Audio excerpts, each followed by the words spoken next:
First, I think it is very shameful for Governor Wanga to even dare appear before that family with crocodile tears pretending to be condoling them when she is the very architect of what happened in Homa Bay.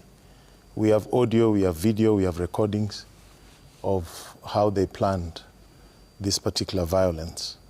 As a matter of fact, this violence was conceptualized, it was organized, it was executed, supervised, and celebrated by them in the name of defending their support for President Ruto, as my friend Nyamita is saying, and also in defense of what they call the strongholds of ODM. Mm-hmm. And my brother Mark here, if he truly condemned this, he should draw a line. The line was drawn. If it is in the name of ODM, he should know what to do. Not just tell us words, empty words, that this is from both sides. Which is in your view? Yeah, I mean... Which line? Which line? Everybody has a right to go and do their politics. Mm-hmm. Correct. Before we set out to go to Homa Bay, and we have gone to many places, we have audio of Wanga and Kaluma and Ogindo planning the violence, mobilizing youth, saying we will not go there. We have them distributing money, going. They came to my constituency several times when they organized how to block us. So it is hypocritical. They are responsible. Wanga bears the greatest responsibility for the deaths, the destruction, and everything that happened in Homa Bay County, and as well as Kaluma and Ogindo. Forget about the youths, those, the Abdi and the rest of them. Yeah. Yeah, but they bear responsibility, and they cannot deny it. So what is happening is that Homa Bay County has produced some of the best leaders over the years. That is where Tomboya came from. Dr. Odero Jowi, Phoebe Asio, Peter Nyakiamo. These are some of the best leaders this country has ever had. But now we have windbags, empty heads, idiots, yeah, pretending to be leaders while they are gangsters. And the problem is they can't deal with reason, they can't do logic. What they are telling you is that here, the president has given us development. What is in Homa Bay County? There's 2 kilometers of dual carriageway. 2 kilometers. There's a dual carriageway from Nairobi to Nyeri. They don't throw stones there. They are telling you, oh, our airport was upgraded. 50 meters, extension, 300 million. There's a pier, 300 million. A fish market, 50 million. And they are telling us for that, they are ready to kill other Kenyans. What kind of nonsense is this? Well, my position that it is embarrassing and politically unpalatable that over 3 decades within the advent of multi-party politics in Kenya, certain individuals are still not able to appreciate the fact that we should have healthy political competition to the extent that we should have a multiplicity of political parties in conformity to our 2010 constitutional dispensation. And we should have a variety of choice from the political menu. In this era and age, I don't see why we want to practice our politics outside the dictates of our constitution. Specifically, Article 36 on freedom of association, Article 37 on freedom of assembly, and on Article 39 on freedom of movement. Let's allow our political competitors to sell their agenda and policies to the people so that the people can have a variety of choice in the political menu from which to choose. So acts of intimidation, acts of using hooligans to unleash violence and terror on political competition, to me it's unacceptable. We cannot accept that, and that is not the country, the Kenya that we want to carry forward. No one is going to be coerced through violence or otherwise to vote for you or for whoever you want them to vote for in the coming election. So my position, and I said it, I condemned the violence that was happening in Homa Bay. It is uncalled for. And I said it is sad because the people, the young people who are being used to perpetrate this violence are not our children. Even us seated here on this bench, our children are in our safe havens. We have kept them at home. We don't put them on the battle line. So it is, it's really uncalled for the political class to use young people to cause mayhem. And I condemn both sides because, for example, the things that happened in Homa Bay were actually perpetrated by people on both sides. All of them were armed, and you know, two wrongs don't make a right. So if someone said something that is wrong and others have also put themselves on the line of fire, now today we are seeing, you know, families being orphaned here. Yeah. What is happening? We will sympathize with them. So I have condemned, and I'm saying, for example, someone like me who supports Ruto, my position is, he has given us enough reasons to support him. If I want to persuade people to vote him, I think I have enough things on my hand to use to persuade, and violence is not one of them. Okay. Personally, I would wish to analyze and contextualize this within the realms of the paradox of our political history. You remember, in the advent of multi-party politics in Kenya around 1990, the advocates of multi-party politics used to flash the two-finger salute. Mm-hmm. Yet those who were pro-single-party system used to tengeza one finger. It's the opposite today. Yeah. So, just as it was wrong at that point in time to stop the advent of multi-party politics, it is equally wrong today to coerce people to sing two-term. Because that's the paradox. Today, people are now being forced to sing two-term as opposed to one term or any other term. Okay? It is wrong. Let's allow people, Kenyans, to make a choice. And that choice should be based on an informed position, based on the track record of the politicians or the leaders and the agenda that they have for Kenyans moving forward. I would wish to see a situation where our politics, as we move towards 2027 elections, become more issue-based. And we elect leaders based on their performance, their track record, and the feasible and tangible agenda that they have for Kenyans moving forward in response to the real challenges facing the Kenyan people. Yeah? But just resorting to political slogans without putting any tangible, feasible propositions on the table in response to the challenges facing Kenyans, to me, is a zero-sum game. We keep on taking Kenyans to vicious circles, through vicious circles of political innuendos and ping-pong games, clouded in promises. Yeah? Today, we are talking about a vision 2060. Yet we have not told Kenyans the extent of implementation of Vision 2030. On one hand, and even the bottom-up economic transformation agenda on the basis of which this government was elected. Now we have transitioned from that, the Vision 2030, without taking stock, undertaking an end-term evaluation of that, or an end-term evaluation or mid-term evaluation of the bottom-up economic transformation. Now we are transitioning to another circle of political deceit, to run away from the challenges facing Kenyans today. The challenges that we need to confront, one is a punitive taxation system, high cost of living, spiraling debt, corruption, wastage in government, an education system that is not working, a health system with the inherent challenges, joblessness among the youth. Those are the issues of the day that we need to address. And our politicians should be honest with Kenyans. Which were all promised in the better plan. Oh, yes. That the president sold the country in 2022. Absolutely, yeah. And which you supported as a cabinet member. Not just that. I was part and parcel of the team that came up with the bottom-up economic transformation agenda. But we got into government and priorities changed. We just didn't happen today to be here or to come from that particular region. Kenya has existed for over 60 years. And I think it is unfair for someone to trivialize, whereas they are little, in the eyes of many, the things that maybe might have happened. You know, Karoli can say it is 2.8 kilometers in the town, but he's not telling you that it's in his own constituency. Karoli himself.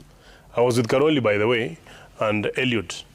We were part of the team that actually went to State House in the initial stages.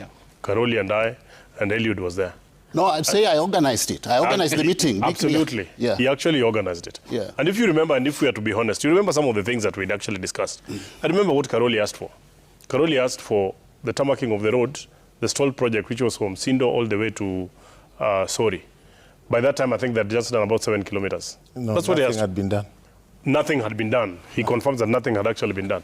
Today, they've done 28 kilometers.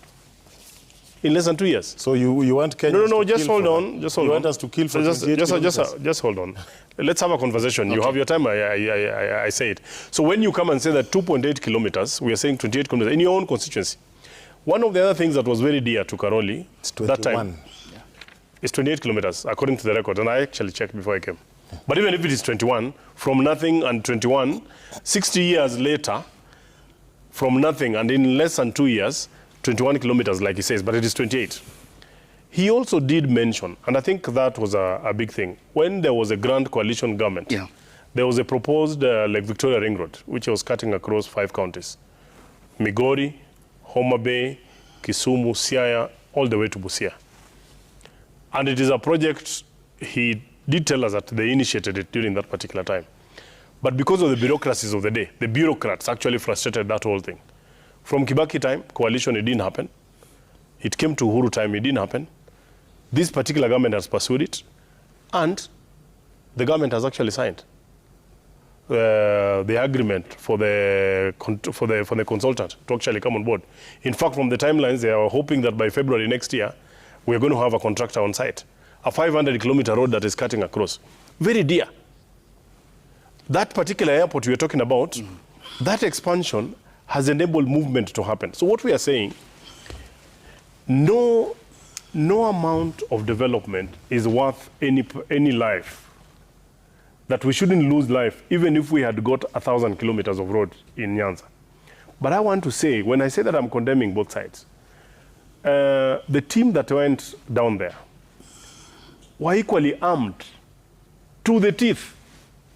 They were equally armed to the teeth. And Ayub, if you have some of the clips, and I want you to play both of them, they were armed to the teeth and were saying, let's finish very quickly. We get to the next stage, we are going to deal with those people. And when they finished, they passed through Homa Bay now in a rush, maybe because there was chaos. What is the result? Someone else has died. So what I am saying, 2 wrongs don't make a right. Let me respond. 2 wrongs. You will. 2 wrongs don't make a right. But and I think we'll have time to discuss. Yeah, we have plenty of time. Can I give him the right of reply? Yeah. So what I was only saying is that, and when I condemned both sides. I'm saying we don't need to be violent. Everyone needs to be given a space to sell what they're actually talking about. Tell us why you want us to vote this particular way and other people vote. Then we let the people decide who is actually going to vote. Okay. Yes, Karoli. You see, before we went to Homa Bay as Linda Mwananchi, where were we? We were in Trans Nzoia. There's a minister from Trans Nzoia. We went to Bungoma. The speaker comes from Bungoma. We had been to Kakamega, Oparanya is from there. We had been to Vihiga. Musalia Mudavadi is Prime Cabinet Secretary from there. The little violence we had in Vihiga was from Kisumu boys who were sent. So all those other areas we had been there, and they also have people in government and development projects. There was no violence. We had been to Taita Taveta. There was no violence. So, and the Lake Victoria Ring Road that is being done, it is not the 500 kilometers. As a matter of fact, part of the funds have been taken now to go and do roads in Rift Valley.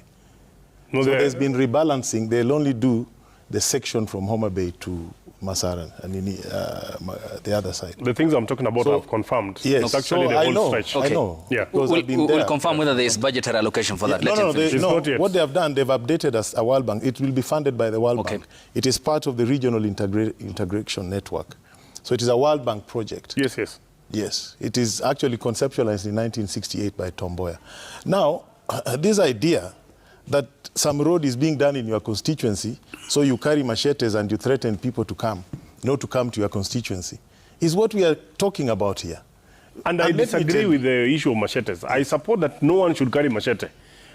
Either the people or neither side, including you guys. You shouldn't have carried machetes and guns. You have condemned both parties. Let him finish his point and I'll go to Waziri. Yes, we have been to many places. We've never caused violence. How come it is only when we come to Homa Bay that there is violence? You know, to me, from where I sit, 2 wrongs don't make a right. Violence and acts of political hooliganism should be condemned in the strongest terms possible, indiscriminately, irrespective of who is facilitating or abetting it. Now, the worrying question is, the hooligans who are terrorizing Kenyans in different parts of the country are known.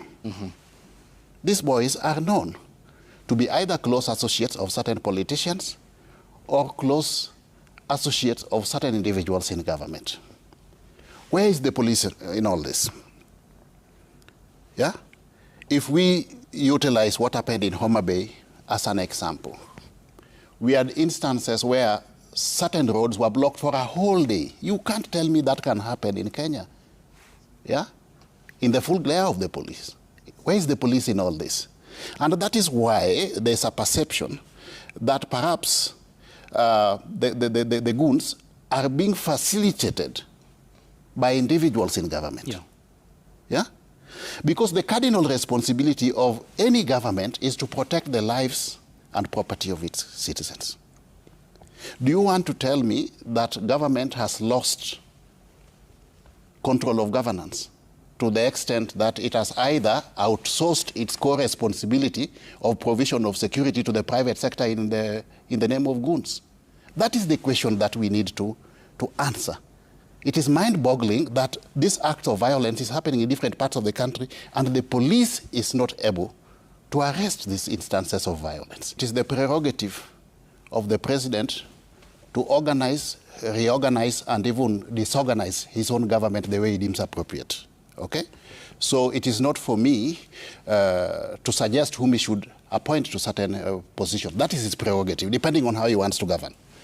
But as we are today, based on the facts of the case, our security system is not working. Yeah? Our security system is not working.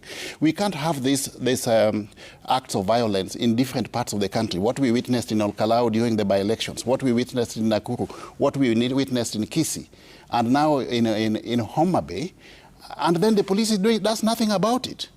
That clearly shows that either the police are accomplices in the acts of violence, or perhaps we have got certain unofficial channels giving command or instruction to the police, yeah, outside the formal chain of what? Chain of command. Could it be that individuals in government have lost control of their functional mandate to the extent that we have got certain intervening variables, yeah, extraneous factors coming into play to the extent that we have these goons getting instructions from unofficial circles? Okay. Yeah, those are the questions that we need to ask. Okay. We were talking about what happened in Homa Bay. And think about it, you know, there have been people trying to say that, you know, the police were facilitating goons to attack one side of the political divide. Mm-hmm. Let's say that was the case. We ended up with a case where one policeman was killed. That policeman actually is coming from Migori, and several other policemen were hurt. Yeah. So who hurt them? Is it the people they were protecting or the people on the opposite side? That's a big question. When we have people who have come on record and said, you know, we do not want the issue of the police, you know, we will take care of ourselves if the police have failed. These are very serious statements. And in the absence of the police in this nation, then we are a failed state. So I want to say that police have instances where they have done right. There have also many instances whereby we can put them to fault, mm-hmm. whereby we find that the police have failed to act in good time, either on information or even to protect certain acts of lawlessness. And we are saying the police needs to be called to order. You remember this regime, and you know, I'm glad that we are here with Eliud. When they came into force, I don't know whether the full independence that was granted to the police is what has made them now not take orders from even the ministry. Because before, you know, the police were falling under the Ministry of Interior, even in terms of accounting. But when this government came into place, it gave some level of independence to the police, in the sense that now, you know, they have their own budget lines, they have their own accounting officer, they have their own. And I remember, my good CSCIs, there was one time I think we were trying to look for one policeman who was to be attached to one senior government official when he was in cabinet during that particular time. And it took a very long time because that person could not direct the police to actually attach. So I don't know whether this is what has created the independence. So what but ideally we should have Ideally, the Inspector General should be autonomous in operational decisions, isn't it? absolutely. And if then, which I think the Inspector General is actually autonomous. So these lapses that we are seeing, we need to call that police, the IG, to order and say this and this has gone wrong. For example, the one serious death, for example, the one for Albert Ojwang. What we saw is not what should have actually happened. But we are glad that, you know, there is a prosecution going on. There's a case that is actually in court and investigations are going on. The political class would want to, you know, spill blood with it and try to draw sympathy all over. But at least there is some action that actually has happened. The Independent Policing Oversight Authority need to be called to act. And that is actually between me, for us who are sitting in Parliament. We can actually try and see where they have failed. The relevant arm of government, for example, in Parliament, we need to actually oversight. So in Homa Bay, when we had a policeman who had died, and when we had several policemen who were hurt, they can't have been hurt by people who they were purportedly trying to protect. They must have been hurt by people on the opposite side. And that's why I'm saying we are condemning violence in all its forms, regardless of where it's actually coming from. And I do not want to use past deaths or past instances to justify what has actually happened. And we do not want anyone to be hurt or to die as we head towards election, just because we want to get elected. That one we are condemning in all its forms. Okay. But, Ayub, let's be fair. Let's compare what has happened now and what has happened also previously. Are we going, is it getting worse? Or are we trying to improve? Because police excesses are all over. It's not only in Kenya. I'm not trying to put a case for them. But police excesses happen everywhere, including in the US. You remember the guy who killed Floyd? There could be those lapses, but what action is it that we are taking? So we are saying that the police must step into action, and we are condemning violence. Okay, at all levels. At all levels. And that includes... And from both sides. Okay, and that includes, because he's on record, Peter Opondo Kaluma, your colleague. I was on radio this morning, and I am on this show. I am saying the statements that were said by Opondo Kaluma were unfortunate, they were reckless. Because you cannot say that go and fish people from the hotels, and we end up with businessmen who have employed people from the county. That one I condemn. And I condemned it. I said that shouldn't have come from a leader. Okay. And Opondo Kaluma is on the Broadway side where I am sitting.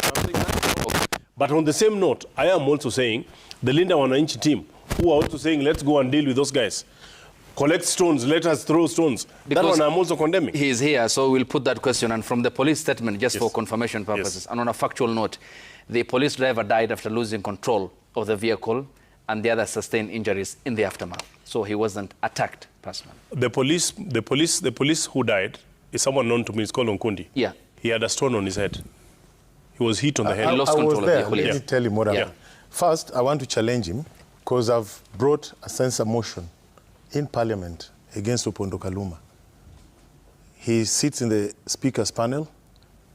He has incited the public and organized violence against fellow members of Parliament.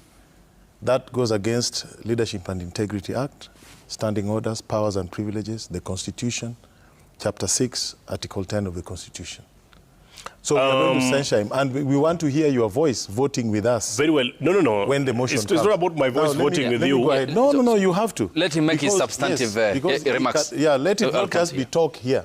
When we go to the House and the motion comes to the floor, he must be censured. My good friend is a lawyer. Let me just remind him. Go ahead. When you come, you must also come with clean hands. Karoli should be the last person to bring a censure motion when he was on top of a vehicle, urging the guys, let's finish this rally very quickly to go and deal with those people in Homa Bay. I did not and we end up with a death. And then he wants to come here and say that me I have brought... Let us finish and we are going to Homa Bay now. You can play the clip. You can play the clip. I listened to the clip. Yes. I followed the proceedings. Yes. He spoke in Dholuo and in English. Yes. He said we'll go to Homa Bay now. Yeah. That's what I say. To go and deal? No. It is Those there. are your own words. Yes. So make your substantive comment. Now, I was there. And at some point, my vehicle was the last at the back. My own brothers have been hurt, friends, relatives, people I know. We are paying hospital bills. We've gotten them out. The police, this is how the state assisted and facilitated the violence. One, they enabled the goons brought by the county government of Homa Bay by giving them electronic trailing on us. They did. The police, including those who pretended to be protecting us, even as we were driving into Homa Bay, there was a police vehicle in front of us. It disappeared. Those who were around us were completely inactive. The roads had been barricaded for hours. Why didn't the police order that they be cleared? Why didn't they remove the stones, the 2 kilometers from Kodoyo Junction into Homa Bay Fish Market? Why didn't they do that? That is acquiescence. They did not want to assist. And to make matters worse, the police were within the crowd using tear gas in Nyandiwa, in Sindo, to stop guys from accessing the venues of the rally. They did. These are facts.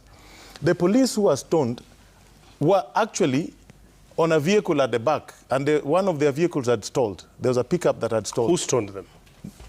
The goons that were attacking us are the ones who attacked them. The police came to hide in our vehicles. Some got into our vehicles. Some were hanging on our vehicles. Contextualize that one. Yeah. Contextualize that. Yes, because wait a minute. The police were stoned by goons. Yes, the trying ones. to protect who? Who sent the police to protect them? How many took You know, refuge? let's not sensationalize things. Listen. Yeah. On the front, there were boulders, there were electric poles. The roads had been blocked. So some of our supporters were clearing the road as we were moving. We were being attacked from behind and on the sides. Some of the policemen who were injured took refuge in some of our vehicles. Others were hanging on our vehicles as we fought our way through. I was there. So I am with you. I'm just trying to say... The people who are beating the police are the Wanga goons and the Kaluma goons. They are the ones who are beating the police. And the police were trying to protect you guys? No, they were there. They were not trying to protect us. They had AK-47s. Why didn't they fire? You see, this is a point, Ayub. So let me ask Honorable Karoli, yes, as you make your point. Yes. We also, from the series of the rallies that you did, yes, we witnessed also youths in your company who had machete. Yes. Let me explain. Do you condemn that as well? Yeah. How did it get there? Let me explain to you what had happened. These people had barricaded all the roads. When Orengo was trying, not just Orengo, Kibagendi, the rest of the MPs, when they were trying to come into Homa Bay County, they were being stoned at various roadblocks. Rangwe, Rodi Kopany, Ndiwa. And they were fighting their way through. In Nyandiwa, the population, the people came out and started fighting the goons themselves. And the goons had pangas. The people went and self-armed themselves to come and fight them. In Sindo, so your machetes? Not our machetes. The common public, they were being told you can't go to the rally site. They said, why? Why can't we? We had not even arrived. We were still at the airport trying to clear our way through. And the people themselves came out and said, we will defend ourselves. And actually, they fought those guys for 4 hours. Once they overwhelmed them, they told us, now you can come. Then we went, and there was peace. But these guys had even tear gas.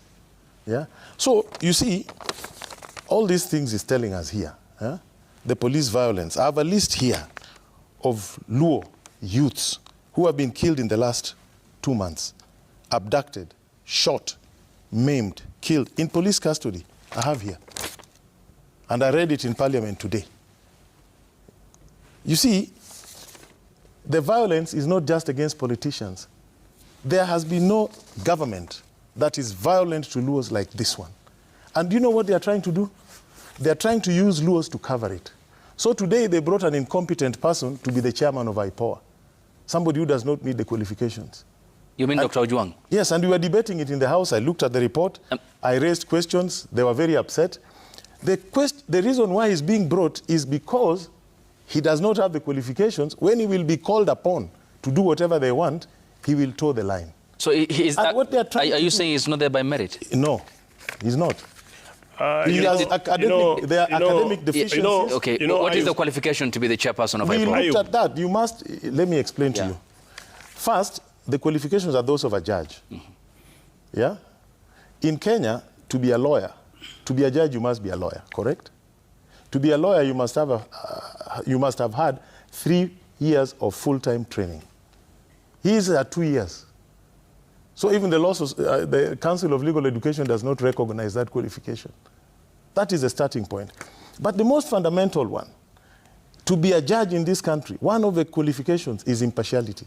So I pose the question, if you went to these boys, the family of Cecil Ouma, the one who was shot in P.S. Firikini's car, Shadrach Onyango, shot in Busia, Frederick Odhiambo, shot in Busia, Dennis Omondi, shot in Vihiga, Tony Onyango, shot in Vihiga, Evans Otieno, still missing up to now, never been found in Nairobi, Michael Olo, still missing up to now, abducted, Eric Otieno, died in Muthaiga police station. Even the family of Albert Ojwang, if you ask them, do they have confidence that this man can investigate the cases impartially? They will tell you no, because they've seen him active in Kenya Kwanza government activities, in NADCO issues. So he is the wrong person. But you know why they brought him? Because under Moi, when the torture was at its peak, the person in charge of internal security was a Luo. The person prosecuting was a Luo.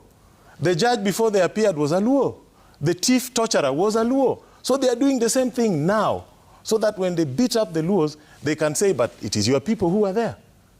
We know this game. You can't wish, you can't negate the stature and political prowess of Raila Odinga. But in instances like this, a new leadership will always do what? Emerge. Correct. But the best way to deal with this is to allow a level playing ground. Yeah? So that the people of Nyanza, and by extension even Kenya for that matter, yeah, have got a variety of choice to pick from the political menu. That's why I'm a very strong advocate of multiplicity of parties in Nyanza, just like in any other part of the what? Of the country. We cannot in this day and age be talking about political enclaves in certain regions, that a certain region is reserved for a given political party. That is inimical to the letter and spirit of multi-party politics. We can't accept that. So the starting point is this. Let us allow different political parties to take part in that political space in Nyanza, so that the people can choose the best leaders that they want. One of the biggest problems, and perhaps this is what is causing this, because I'm talking from experience, because I've been part and parcel of ODM myself, not just as a passive player, but a key cog within that circle, just as Karoli, my friend here as well. One of the biggest challenges we are facing today is that most of the leaders in Nyanza today have never been elected. They were always handpicked. Yeah? And the people, the masses, are not comfortable with their leadership. And this is why they are scared of a different political narrative, yeah, coming from their political opponents on the ground. So they want to zone the region, that this is an exclusive zone for ODM. We don't want political competition. Why? If you are popular, why are you afraid of political competition? So that's where we should start from. We must allow different political parties to participate in that space, just as it is happening in different parts of the country. We must allow multiplicity of candidates for each and every position, all the way from the MCA to the top, to the president, yeah? So that individuals in Nyanza have got the freedom of choice to choose the best, based on individual track record and the agenda for the people moving forward. Not for purposes of political expediency or tribal hero worshipping. I don't subscribe to tribal politics myself, yeah?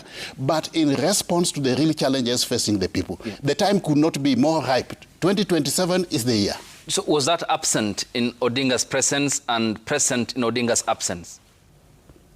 Well, we have had challenges in giving the people of Nyanza the freedom of choice to choose leaders. We have so many of these, and it is known, it is in the public domain, that most of the leaders we have in Nyanza today are handpicked. They are handpicked leaders. They were never elected. We have got many individuals who would be in parliament today if we had a level playing ground in what? In Nyanza. So we must open that space.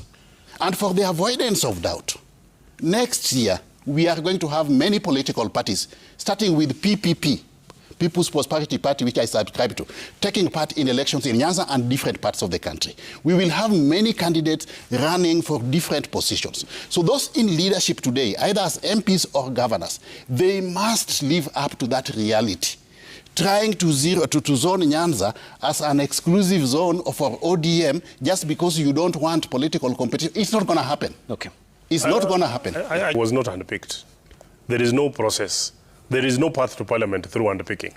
It is through an elective. You know, people go to the ballot and put in the whatever. At the nomination level of the party? At the nomination level. But yes, people still have an opportunity.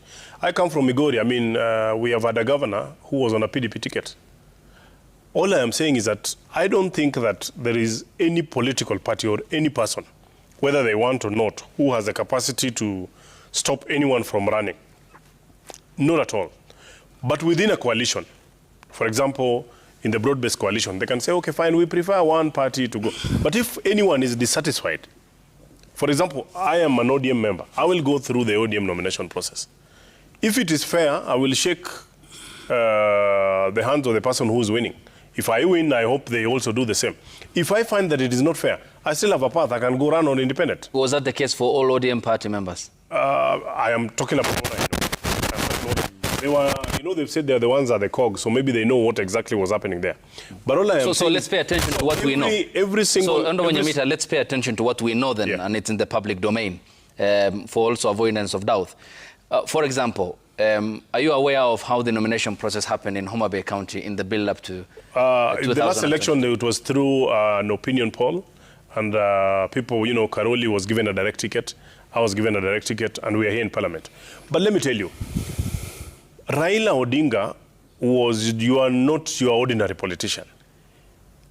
Because if he had the power to say that we want Ayub to be the member of Parliament, and people would listen to him, that was his strength. Give it to him.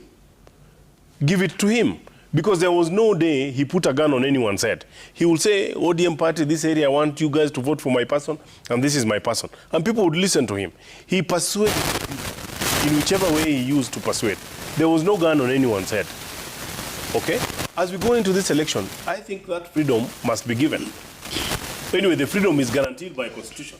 If Owalo wants to field in candidate, for example, in Migori, he will be free, and that person will meet everyone. If Linda Mwananchi wants to field in a candidate in my constituency in the county, they will do, and that person will get on the ballot. We have had different candidates running for different positions.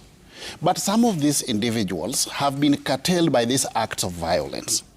That if you are not a candidate in this party, you cannot be allowed to exercise your democratic right freely. You are curtailed in movement, like what happened in Homa Bay the other day.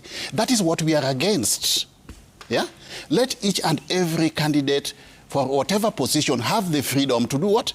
To campaign freely, without interference, without obstacles, without impediments. Then we are game. Irrespective of whom the people choose, we'll recognize that person as the duly elected so like person. Yes, we isolate the issue of violence. We're saying no one should make violence to any other person. Tick. And everyone should be allowed to campaign anywhere they want to campaign, in whichever way they want to campaign, but issue-based. However, it is also our right that when people are coming to mislead, you know, for example, the Linda Mwananchi team, and you know, Rengo, who is a senior politician, I mean, a person who's been around for one person who we truly respect. Truth be said, the things that he had gone earlier and said even about Governor Gladys Wanga were really unfortunate. Maybe he said them in vernacular. I can't even pronounce them here on TV. But you know, they were so gross. They didn't show any respect, even for himself. When he spoke about Governor Wanga as a woman who does many other things, you know, it was completely out of space. That one we also condemn. So we are condemning vulgar language. We are condemning disrespect for fellow leaders. We are condemning violence in all its forms. Okay. And we are asking that everyone be given a freedom of association and of speech, for that matter, so that we can get into politics of substance. So today, when we are talking about which way for Nyanza, and that's what I want the gist of this debate should be about, which way for Nyanza? So when my brother says, I was talking about, you know, he's listed the names of Luos. And I also think they're trying to list the name of Luos in their numbers so that, and I sympathize with the families that have lost their loved ones for that matter. But they want to sympathize so that they draw a bit of sympathy from our people and show that some of our people in government are presiding over the deaths of our fellow brothers. And that's not the truth. And because we have lost many people. Think about the post-election violence of 2007. Of the 1,400 plus people who died, close to 1,000 were lost. Think about the post-election violence when Uhuru Kenyatta came into power. We lost close to over 600 people. About 500 and something were Luos. Okay. Think about this particular election. After Ruto came to power, the street protest. The guys who were on the streets, they were Luos. That time Luos were not in government. So what we are telling the community, and as leaders from that particular region, we are telling our guys, it is okay. We can fight for human rights. But for the time for us to be at the battlefront on street fighting, you know, being the ones who are championing, the ones who lead the protest, is over. We have taken a different direction. Yeah. Let us give that space to other people. Okay. Because do not put yourself on the firing line, and then we try now to use it to draw sympathy. Okay. That talk, Baba left us in broad-based government. Oh, we have development. What is counting are very insignificant things to the overall scheme of things. Those are not things that should make you lose your mind and your focus. I have not lost my mind, clearly. Things that are important to the governance of a country. You see, there have been, you saw on your news item here, we are at the Talanta Stadium. Talanta Stadium, the original cost was 18 billion. It was adjusted to 32 billion. Finally, it was signed off at $345 million, 42 billion. No tender, no third-party review, nothing. So you can have a stadium, it can stand there. But what is the cost of corruption in it? How many people have you deprived of medicine? How many people have you deprived of other educational opportunities by building that stadium and inflating the cost? It is the same thing with Rironi, building the dwelling of Rironi. Infrastructure projects must be subjected to independent design, independent competition, independent review. That is not happening in this government. All those irrigation projects we are talking about, you know very well, we were with you when I was extracting them from the archives and doing the letters. Correct. But those are small issues that should not confuse my mind to the big picture of governance in this country. That is what we are trying to say. And what I'm trying to tell you, our leaders in Luoland have brought shame to the community by talking about very mundane and pedestrian things as if they are some gospel that we should follow, that Baba left us in broad-based. The political power of the Luo people is in the association with the other communities. That is where Baba left us, with the Luyas, with the Kambas, with the Masais, with everybody who has been supporting us. Yes. So that is what we should focus on, and Baba taught us that a country should be governed properly. Rule number one. There must be rule of law. But on that very note, on Talanta Stadium... So, let me just... Yeah, so all those things you are being told are neither here nor there. The issue is this. Is Kenya going on the right direction? No. That is not the issue. I mean, today, the violence in Homa Bay, the instability that you see in the region, is not just a threat to Kenya. It's a threat to the peace and security of the region called Kenya. And a lot of countries around us are concerned whether this administration will hold Kenya together into the next election and maintain peace and law and order. And the international community is equally concerned. So when we talk about governance and we talk about what we want for Kenya, let us be people who focus on big picture issues. Not small things that are 50 million health centers being put next to my home. So that is such a big thing that we should go and tell Luos we must now do this. Those are basic things. Let me go to... Can I pick something? Because we are discussing the development of Nyanza within the context of which way Nyanza. And I'm a strong advocate of real development of Kenya as a country and Nyanza as a region as part and parcel of the wider Kenyan community. And I'm talking from experience because I understand Nyanza well. I was the consultant for development of the first strategic plan for the Lake Region Economic Bloc. I've also facilitated the Nyanza International Investment Conference, where we discussed pertinent issues of development in Nyanza and came up with reports where all sorts of stakeholders were involved, from government, private sector, and even international community. If we really want to develop Nyanza, there are about 10 projects that we need to implement. The first one is the Koru Soin Dam. That will sort out the flooding in the Nyando area. It will help us with electricity, additional electricity to the national grid. It will also help us with water for irrigation and even water for domestic use. In the same vein, we should sort out the Magwagwa Dam in Kisii. Next, we should upgrade the Kisumu International Airport to a real international airport for purposes of cargo, so that we can get our produce from the farm and export our fruit, like avocado, from the farm and export to overseas markets. Get our fish from the lake and export directly, yeah, to external market. We need this lake region ring road, Lake Victoria region ring road. That will open up the entire ecosystem of the lake region. It will facilitate trade among not only the Nyanza counties, but also between the Nyanza counties and other counties and even the neighboring countries. That will open up that region for purposes of commerce and trade. The next project that we need to pursue is the dualling of Kisumu-Busia Road. That again will facilitate ease of connectivity, yeah, to the border. Okay. Then we need an abattoir in Migori. The meat from the cow in Migori today is of very high value. The cow, the skin, the hide from the cow today, we are selling at about 50 shillings. The person who buys the hide exports it to Italy. It is processed and they use one cow skin to make 3 Bali shoes. They come back here, sell us a pair of Bali shoes at 15,000 shillings, like what Karoli is wearing, yeah? So that means we sell the skin of a cow at 50 shillings. Somebody makes a profit of 44,000, yeah, 950 shillings from that. Why can't we have an abattoir in Migori so that we process the hides and skins there? We make local shoes. We can sell our shoes to our students in school at affordable prices. And then we can also export the meat to Dubai. And mark you, I'm saying Dubai, I'm not talking of Singapore. Yeah? we sell our meat to Dubai. Then we need a potato processing factory in Kuria.